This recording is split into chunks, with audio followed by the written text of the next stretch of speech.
Wise अझै score गर्न सक्थेँ अनि बोलिङ वाइज त राम्रै गऱ्यो जस्तो लाग्छ। लास्ट टाइम चाहिँ चितवन प्लेअफमा पुगेको थियो होइन, यो पटक चाहिँ पुग्न सकेको छैन। ओभरअल यो पटक चाहिँ तपाईँहरूको लागि कस्तो रह्यो बताइदिनु, 7 खेल सकिँदाखेरि होइन, 2टा विन भयो, त्यो हिसाबले ओभरअल कस्तो रह्यो? ओभरअल अब खराबै खेल्यौँ भनौँ, अब batting wise bowling wise fielding wise जे अब देखिहाल्नु भयो होला। अब त्यस्तो सोचेअनुसार भएन, अब प्लान डिसिप्लिन भएर खेल्नु थियो। अब ब्याटिङमा होस् चाहे बोलिङमा होस्, अब जहाँ हामीले ब्याटिङ राम्रो गऱ्यौँ त्यहाँ बोलिङ राम्रो गरेनौँ, जहाँ हामीले बोलिङ राम्रो गऱ्यौँ त्यहाँ ब्याटिङ राम्रो गरेनौँ, त्यही नै। सो त्यो म्याच जित्दाखेरि एउटा चाहिँ मोमेन्टम पनि आउला जस्तो पनि भइरहेको थियो होइन, यो पटक चाहिँ कहाँनिर चुक्यो जस्तो लाग्छ, कहाँनिर के मिलेन जस्तो 1 2 3 भन्दाखेरि चाहिँ के मिलेन, त्यो कारणले गर्दाखेरि चाहिँ हामी प्लेअफमा पुग्न सकेनौँ जस्तो लाग्छ? त्यही भर्खर भनेको कुराहरू त्यो सबै कुरामा केही कुरा पनि हाम्रो फेभरमा भएन। अब ब्याटिङ भयो, बोलिङ भयो, मैले फिल्डिङ भयो। सोध्न खोजेको जस्तो विदेशी खेलाडी नेपाली खेलाडी होइन, यस्तो के कम्बिनेसन विदेशी खेलाडी विदेशी त भन्न मिलेन। अब मैले पनि राम्रो गरेन।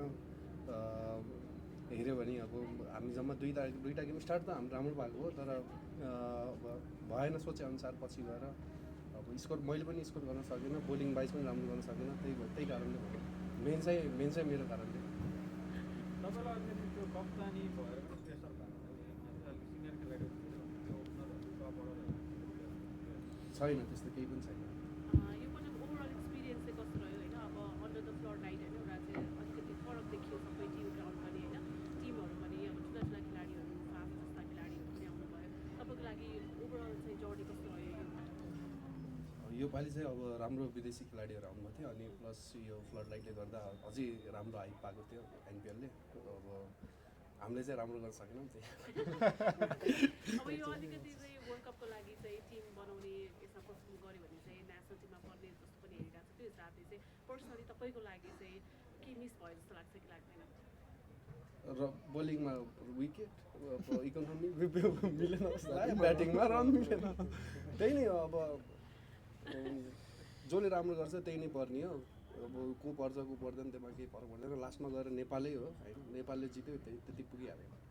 अब हामी अब होटेलतिर जान्छौँ। भ्याइयो म जाँदा हुन्छ सँगै साथी बस्नु परेन बिचमा। अनि मलाई मात्र सोध्नु भयो। सोध्नु ओके, यहाँहरूलाई पनि त्यही प्रश्न होइन, अब पोखरा चाहिँ अब 2टा चाहिँ एडिसन सकिँदा पनि पोखरा एकमात्र त्यो टिम बन्यो जो चाहिँ प्लेअफमा पुग्न सकेन, अरूहरू सबैले चाहिँ प्लेअफमा अनुभव लिने भयो, कहाँनिर गलत भयो जस्तो लाग्छ यो पटक? अब यस्तो हो, अब कम्पेयर गर्ने हो भन्दा अब लास्ट सिजन भन्दा हामी बेटरै खेलेको होइन।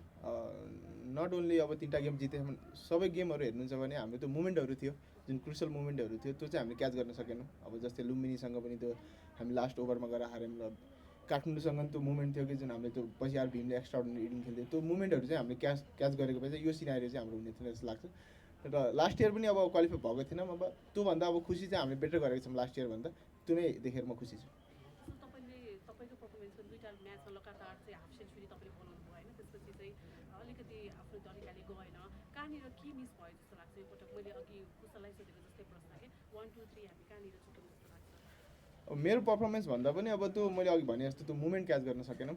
अब मेरो पर्फर्मेन्स आओस् नआओस् त्यो त अब टिमले जित्ने बेलासम्म, अब जहिले 0 हानेर टिमले जितिरहेको छ भने I can take that every day होइन। त्यस्तो आफ्नो पर्फर्मेन्स भन्दा पनि टिमले नगर्दा अलिकति त्यो स्याड फिल त हुने रहेछ होइन। सो त्यो त्यही डिसअपोइन्टेड छु, त्यो मुमेन्टहरू जो काठमाडौँ र लुम्बिनीसँग त्यो चाहिँ क्याच गर्न सकेनौँ हामी। जस्तो यो फ्रेन्चाइज टिममा हुनुहुन्छ, फ्रेन्चाइज टिमको अन्डरमा आउँदाखेरि चाहिँ प्रेसर चाहिँ कतिको हुन्छ ओनरहरूको, अथवा यो रिजल्टमा आउँदाखेरि प्रेसर चाहिँ कतिको फिल गर्नुपर्छ? फर्स्ट सिजनमा अलिकति धेरै प्रेसर थियो, अहिले चाहिँ त्यस्तो प्रेसर थिएन, किनभने अब हामी त्यो 1 इयर हामी त्यो एक्सपिरियन्स भइसकेको थियौँ एज अ अनरलाई पनि, एज अ प्लेयरलाई, एज अ डोमेस्टिक प्लेयरलाई पनि होइन। त्यही भएर यो इयर चाहिँ त्यस्तो प्रेसर थिएन, टिमले राम्रो गर्नुपर्ने भन्ने त थियो, तर अब सबै म्याचेसहरू सबै टुर्नामेन्टहरू राम्रो त गरेको हो, तर त्यही अघि भने जस्तै मुभमेन्टहरू चाहिँ क्याच गरेनौँ हामी। जस्तो यो एनपिएलमा चाहिँ नेपाली नेसनल टिमको चाहिँ ओपनरहरूको पर्फर्मेन्स त्यति राम्रोसँग चाहिँ आउन सकेन, खुलेर आउन सकेन। हामी T20 वर्ल्ड कप खेल्दैछौँ होइन, तपाईँको मात्र होइन, जो पनि ओपनिङमा खेल्दै हुनुहुन्छ उहाँहरूको पर्फर्मेन्स त्यति आउन सकेन, त्यो हिसाबले चाहिँ कतिको कन्सर्नको विषय हो जस्तो लाग्छ यहाँलाई? होइन खोइ, म त वान डाउन खेलिरहेको छु। अब हेर्ने हो भने अब एउटा म्याचमा लोकेशले राम्रो गरिरहेको थिएन, अब 2टा म्याच मेरो राम्रो भएको थियो, आसिफ पनि फर्स्ट म्याच नै राम्रै गरिरहेको थियो, अनिलले पनि राम्रै गरिरहेको थियो, जो ओपनर खेलेर त्यो स्टार्टहरू चाहिँ पाइरहेको थियो होइन, त्यो क्याचिङ चाहिँ गर्न सके, जस्तै त्यो क्याच गर्न सकिन्छ। जसरी हाम्रो टिमको एउटा रोशिनचन्द्र जसरी ब्याटिङ गरिरहेको थियो होइन, एज अ ओपनर भएर उसले सबै ठुलो स्कोर गरिरहेको थियो, हाम्रो लागि त्यो हामीलाई खुसी थियो। त्यो चाहिँ डोमेस्टिक प्लेयरबाट आएन, कुनै पनि ओपनर या कुनै पनि नम्बर 3बाट चाहिँ आएन। त्यो देख्दाखेरि अब नराम्रो लाग्छ।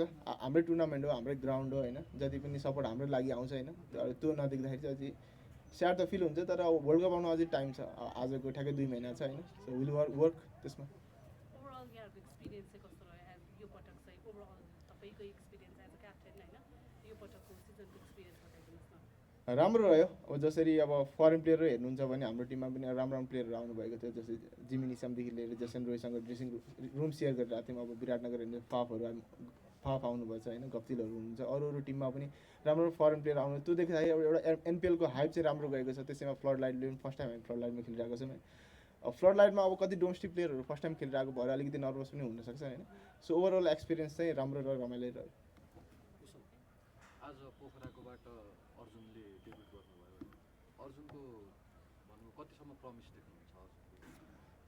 होइन, धेरै राम्रो प्लेयर होइन, जसरी उहाँले डोमेस्टिकमा रनहरू बनाइराख्नु भएको छ होइन। अब T20 खेल्नु भएन होला होइन, तर जसरी वान डेमा जसरी रनहरू बनाइराख्नु भएको छ। सो हामीले सबै प्लेयरलाई चान्स दिन खोजेको आज होइन। अब कृष्ण पौडेल पनि खेल्नु भएको थियो, तर अनफर्चुनेटली बलिङ चाहिँ गर्नु भएन होइन। अब अर्जुनलाई पनि हामीले त्यही अनुसार, रोहितलाई पनि जसरी राम्रो गर्यो उसले पनि एज अ अफिस पनि होइन। सो अर्जुन राम्रो प्लेयर हो, जसरी उसले आफ्नो गेमलाई लगेर जान्छ होइन। त्यो देख्दाखेरि चाहिँ एज अ टिममा अर्जुन हुँदा चाहिँ खुसी लाग्छ।